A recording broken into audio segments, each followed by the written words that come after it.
নমস্কার বন্ধুরা, আশা করছি সকলে অনেক ভালো আছো। নতুন একটি রেসিপিতে তোমাদের সকলকে স্বাগত। আজকে আমি বানিয়ে দেখাবো সরা পিঠা কিংবা চিতই পিঠা একটু অন্যরকমভাবে। তোমরা এই সরা পিঠা কিংবা চিতই পিঠা যেটাই বলে থাকো, এই পিঠে অনেকেই অনেক রকমভাবে বানিয়েছো, কিন্তু আজকে আমি একটু অন্যরকমভাবেই এই চিতই পিঠাগুলো বানিয়ে দেখাবো। তো এই রেসিপিটির জন্য কি কি উপকরণ নিয়েছি তোমাদেরকে একটু দেখিয়ে দিই।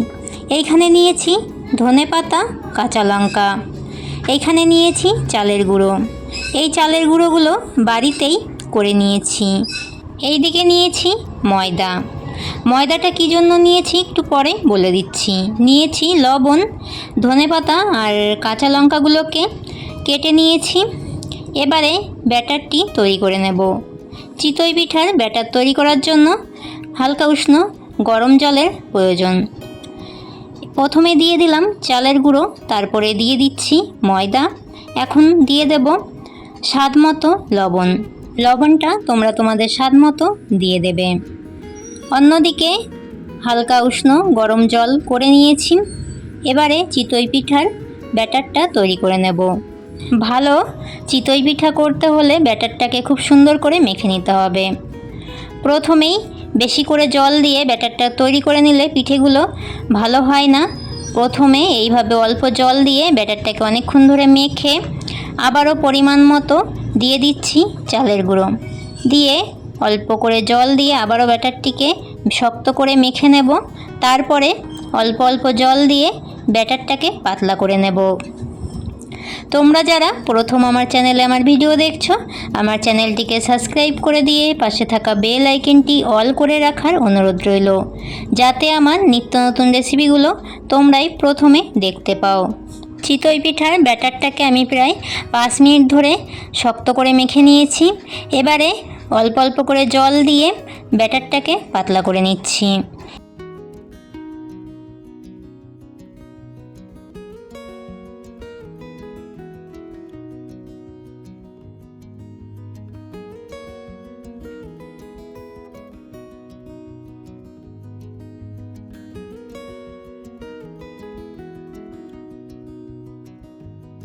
পারফেক্ট চিতই পিঠার জন্য ব্যাটারটি তৈরি।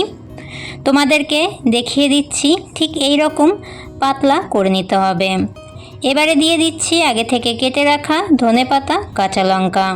তোমরা যদি ঝাল খেতে বেশি পছন্দ করো তাহলে লঙ্কাটা একটু বেশি পরিমাণে দিয়ে দিলেই পিঠেগুলো ঝাল হয়ে যাবে। ধনেপাতাগুলো দেওয়ার পরেও চিতই পিঠার ব্যাটারটা ঠিক এই রকম রাখতে হবে। এবারে চিতই পিঠা বানানোর জন্য উনুনে অনেক আগে থেকেই সরাটা গরম করে নিয়েছি। একটা পরিষ্কার কাপড়ের সাহায্যে একটুখানি সর্ষের তেল সরাগুলোর ভেতরে লাগিয়ে দিয়েছি, যাতে পিঠেগুলো খুব ভালোভাবে উঠে যায়। সরা পিঠের ব্যাটারটা দিয়ে 3 মিনিটের জন্য ঢাকা দিয়ে দিয়েছিলাম। 3 মিনিট পরে দেখতেই পাচ্ছ পিঠেগুলো কত সুন্দর হয়েছে, কত সুন্দরভাবে পিঠেগুলো উঠে যাচ্ছে। পিঠেগুলো যখন পুরোপুরিভাবে হয়ে যাবে তখন এইভাবেই সুন্দরভাবে উঠে যাবে। পিঠেগুলো 3 মিনিট পরেও যদি না উঠতে চায় তাহলে আবারও ঢাকা দিয়ে কিছুক্ষণ রেখে তারপরে পিঠেগুলো তুলে নিলেই সুন্দরভাবে পিঠেগুলো উঠে যাবে। আর একবার তোমাদেরকে পিঠেগুলো বানিয়ে দেখিয়ে দিলাম। এইভাবে তোমরাও বাড়িতে খুব সহজেই এই চিতই পিঠাগুলো বানিয়ে নিতে পারবে। চিতই পিঠা একবার এইভাবে ধনেপাতা, কাঁচা লঙ্কা দিয়ে বাড়িতে ট্রাই করবে, আর আমাকে অবশ্যই কমেন্ট করে জানাবে পিঠেগুলো তোমাদের কাছে কেমন লাগলো। পিঠেগুলো দেখতেও যত সুন্দর হয়েছে, খেতেও অনেক ভালো হয়েছে।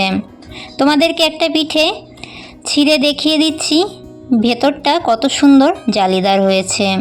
আজকের মতো এতটাই। সকলকে টাটা।